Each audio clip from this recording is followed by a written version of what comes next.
I'm a young Jeff Hardy, yeah. I might pull up to your party, keep a busy on me just in case he try to rob me. Party in my system got me feeling kinda nauseous. My bitch way too pretty out here looking like a Barbie, yeah, a Barbie. Fuck me to the morning, baby, I love how you ride me. I've been keeping to myself, I can't trust nobody. I'ma die and go to hell for all the things I've wronged.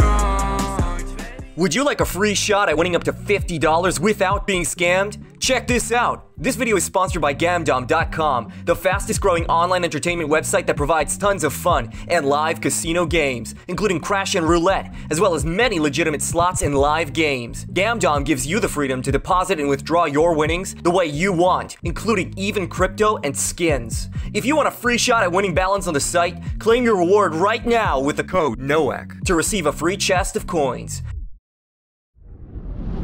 Yo, what's up everyone, this is Nowack speaking. Huge welcome to the second part of my editing tutorial. Last time I showed you some effects and some basics. This time I will be showing you something that is a bit different. This one is more advanced and will probably help you a lot more. After this you'll probably know how to do most basic stuff, and if you're unsure about anything you can always replay the video. I hope it'll help you out a little bit, and let's get right into it.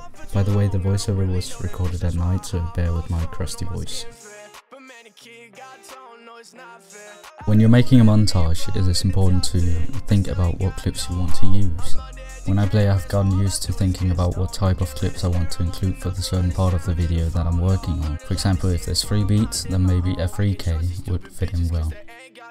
It's also important that you set the standard high so your viewers know what to expect while watching your videos. Also, it is important to think about the theme of the video. For the editing programs, I have some specific programs that I can recommend, since they are not hard to control after just a bit of practice. Over the years, I have used some different programs to record my clips, and I can recommend InVideo Shadowplay or OBS. For the editing, I can recommend Sony Vegas and After Effects, since they are the only 2 programs that I've ever used. You can also use Premiere Pro or Filmora if that fits you better. First thing you'll need to do when you open up Sony Vegas is to copy my project settings. For the editing process itself, I always find a song with a good clear beat so I can make it epic. It's important to choose songs that you like yourself, because that will give you some motivation to finish the entire project. Also, after finding the song, I usually place down markers on the beats by pressing the key M. After doing that, I can start importing clips. I personally like to use clips that involve AWP, Deagle, standard pistols like Glock and USP, and M4 and AK. As I said earlier, I like to work on certain parts of the video to create a good overview, which will be essential for the entire editing process.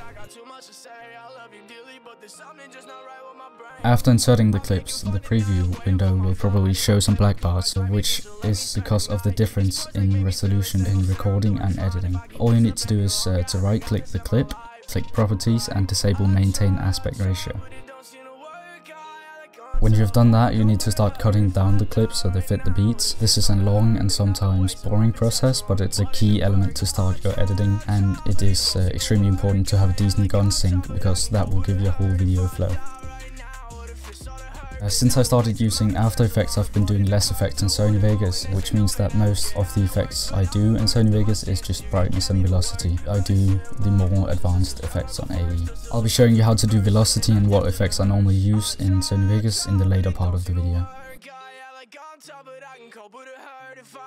For the music, when choosing music, it is important to choose something that you like. If you like quiet music or rap music, it's up to you what you want to use. If you're experienced, I recommend using a fast-paced beat, since you have the knowledge to make it cool. But if you are less experienced, I recommend using something slow, so you can try different styles and find what you like. When making the sound effects, it's important to think about the theme of the video. If it's a chill song, you should use some chill and quiet sound effects. If it's a loud and fast song, you can use more violent and loud sound effects. For my sound effects, I have a lot of presets and files that I have either made myself or received by friends. Since many of these sound effects are private and exclusive, it means I cannot link all of them in the description. But I will still leave some of them down there for you so you can use them for yourself. I usually do the SFX in the end of the editing process because it'll give you a better overview on your entire theme. As you have seen, in many of my videos I use some effects on the music itself to make it more variated. The muffled sound effect is called amplitude modulation and can be used in many ways. I normally use it for enemy POV clips where the music gets more bassy and more dark and makes it sound like it's underwater. As you can see, all you need to do is to press the event effects button, then add on amplitude modulation and then add that to your clip. After that you can copy my preset, which is shown on the screen right now, and I will now be showing you the difference between the standard audio and the audio with muffled effect on it.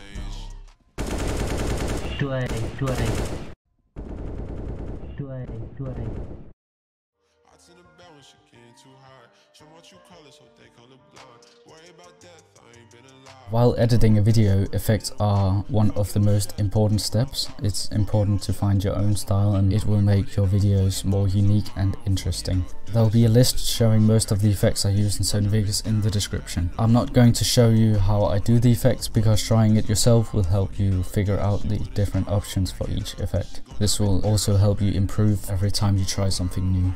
For velocity, I think it's extremely essential for the video and its flow. Having suitable velocity will help everything come together so it ends up being a montage and not just a frag movie. Twixtor Pro is another way of adding velocity and it's the way I am usually working on. When doing velocity, it's important to think about the pace of the video. I will be showing you how to do the velocity now and you can follow my steps so you can figure it out for yourself.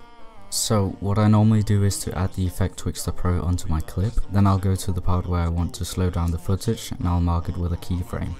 For good velocity, it's kind of a rule that you make it go slow in the beginning and fast in the end. After that, I'll go a bit forwards and I'll add another keyframe. That's where I'll slow it down a bit. Then I'll go a little bit forward and then I'll slow it down a bit more just to make the difference in the end a little bigger so that it's more visible. Then I'll go a bit more forward and then I will do the fast velocity, normally around 110 to 120. Then I'll go a bit more forward and add a 25 around there because that will just slow it down. Then I'll pre-render the Twixtor and I do that by pressing Shift plus B. As you can see, this is how it looks when it's done. After you've tried different effects and stuff like that, the final touches are what makes the video come together as perfect. RSMB and color correction is important steps in the video. Color correction is not always necessary because that kind of depends on the theme of the video, but RSMB gives the video a smooth touch, so I would always recommend using that. RSMB pretty much make the whole thing much smoother and will increase the FPS of the video. It's very easy to do. I do mine in After Effects since I do not have the plugin for Vegas, but if you do not have After Effects you can use the effect Ignite Motion Blur in Sony Vegas, which looks a lot like RSMB. For color correction, it's something you should always make yourself. This will help your channel be more unique and it will be your own style. For color correction you can use the plugin Magic Bullet Looks to make your own preset or choose one of the pre-made ones.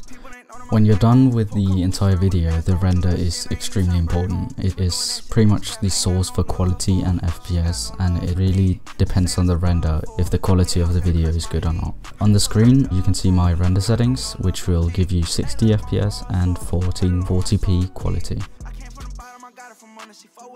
I hope I did a better job this time. I've put a lot of effort into making this video, so I hope you enjoyed it and that'll help you grow your own channel. If you want me to make a tutorial where I show some After Effects basics and stuff like that, you can hit the like, and if we hit 10,000 likes, I'll do it.